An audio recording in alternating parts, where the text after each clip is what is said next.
Hi, my name is Ashley Sher. I'm the founder and CEO of ShareLove.Fund. Today we're going through the Sutras of Patanjali, Book 2, Sutra number 50, 2.50. In English, the sutra reads as follows. The modifications of the life breath are either external, internal, or stationary.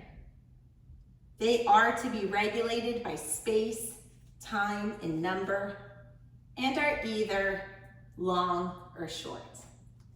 So what does this mean? Here Patanjali talks about the retention of breath, either on the inhalation or the exhalation, and one should be very careful about retention, however, because it can be dangerous to hold your breath, especially for prenatal. It should be practiced properly under proper guidance without going beyond what the teacher tells. The prana, or breath, or life force, or vitality, as it's also means in Sanskrit, are vital signs. The prana is a very powerful energy. We shouldn't play with cobras without a proper cobra trainer nearby. So yoga teaches us prudence. According to Patanjali, there are 3 types of pranayama: inhaling, exhaling, and retention. So inhale, exhale, and retention is holding your breath. I'm not going to do it because holding your breath can be dangerous, and it needs to be taught properly in the proper context. Normally in pranayama, we teach only inward retention of breath. This is easy and safe, like inhale and count to 3 and exhale. After we have experienced the benefit of that, then we can practice outward retention also. So outward intention is something like breathe in for 3 counts and then slowly blow out your breath for 3 counts, like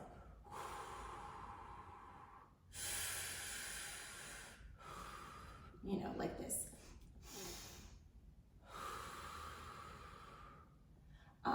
I like to teach this as not counting because different people have different lung capacities, but sometimes I say try to inhale a little longer and exhale a little longer till you reach the boundaries of your natural comfort zone by having people sort of be their own best self and explore the limits, like comparing one of their own breaths to another of their own breaths.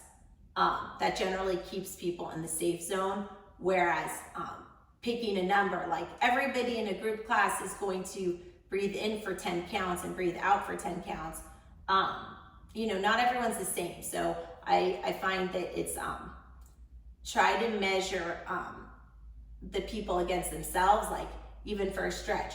Try to stretch a little further now that it's the end of class and you're warmed up than you stretched in the beginning of class. Like trying to make the milestones personal and not pit people against each other. Okay, so so Patanjali also includes variations on pranayama in terms of place, time, and count. Place means where we place our attention while we're breathing. We see this in a yoga class.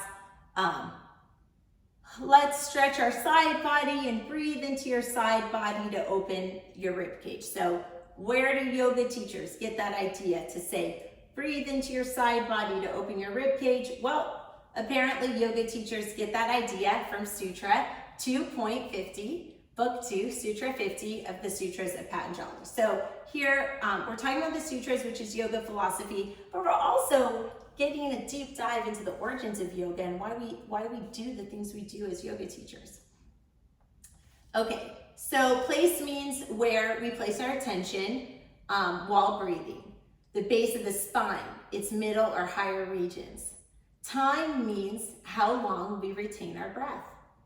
Count refers to the amount of counts in which we take the breath in and which we send it out, and the number with which we hold it in. It is a normal practice where we try to keep the ratio of 1 to 2. If we take the breath in for a count of 5, we'll send it out for a count of 10. Of course, we do not send out double the amount of breath, but we send the breath out twice as slowly as it entered. Thus, we can gain control over our exhalation. Usually we exhale more quickly than we inhale. In this practice, we try to reverse that procedure to gain mastery over the involuntary muscles. So we can sort of think about that. You can breathe naturally and see what your natural breath feels like.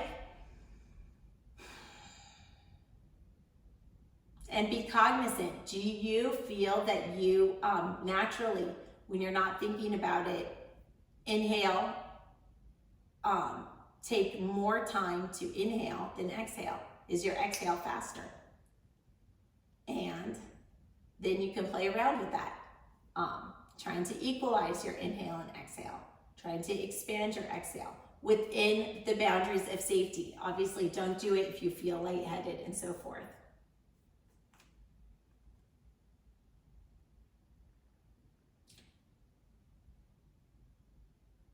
By regulating our prana, our breath, our vitals, we regulate our minds because the two always go together.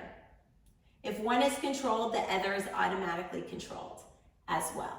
This is why pranayama is given by Patanjali, and it is very important. Control and discipline are very necessary in our lives. Without discipline, nothing can be achieved. The whole world functions in a regulated, orderly way. If everything was merely haphazard, no great scientific inventions would be possible.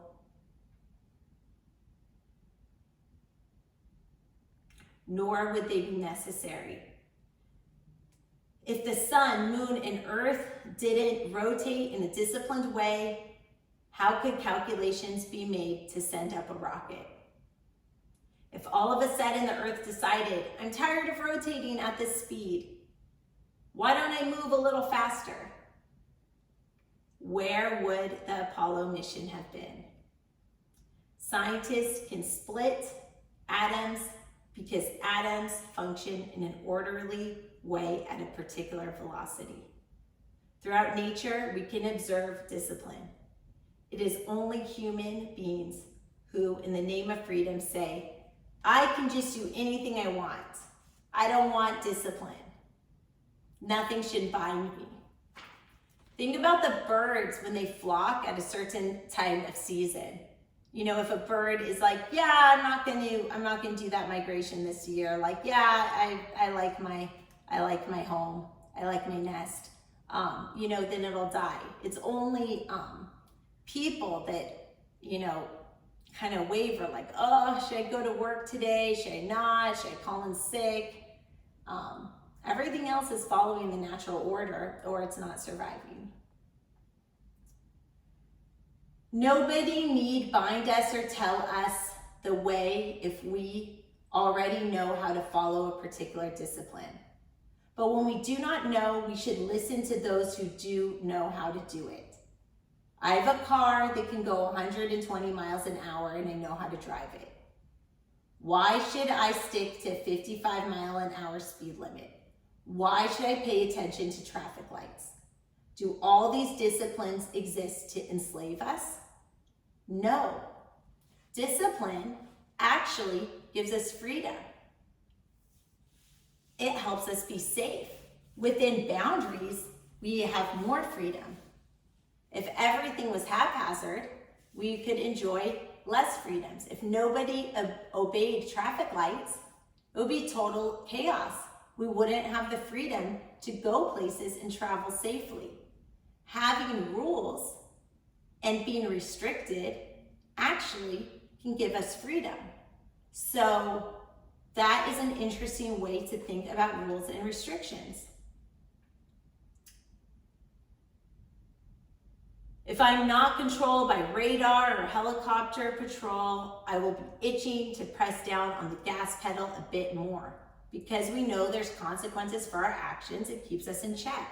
It's human nature to push the limits, and only with boundaries do we sort of respect those limits. Personally, we have to set up controls to maintain safe boundaries. Otherwise, we would not know any limitations. If we take all these disciplines in the right sense, we will welcome them. Easy, comfortable breathing with inhalation, exhalation ratio of 1 to 2. That's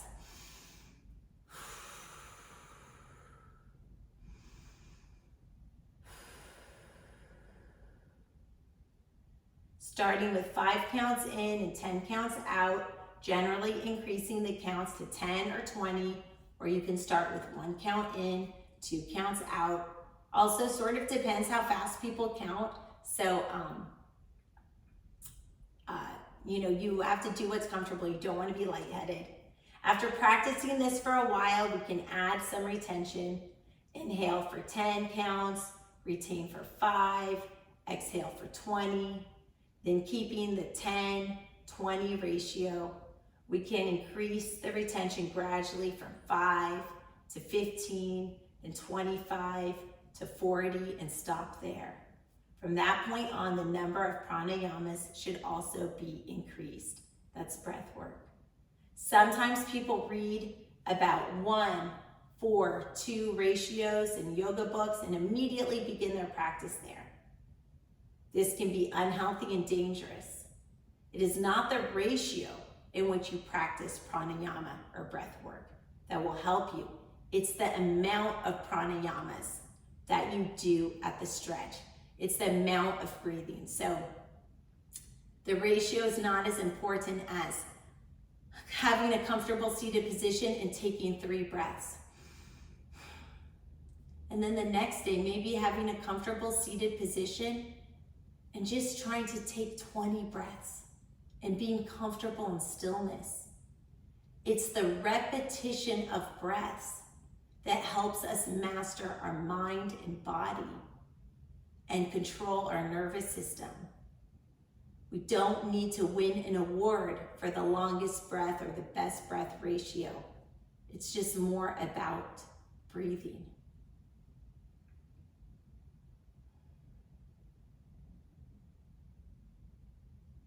So even without retention, if we can do 30 or 40 breaths in a stretch, it will be very beneficial.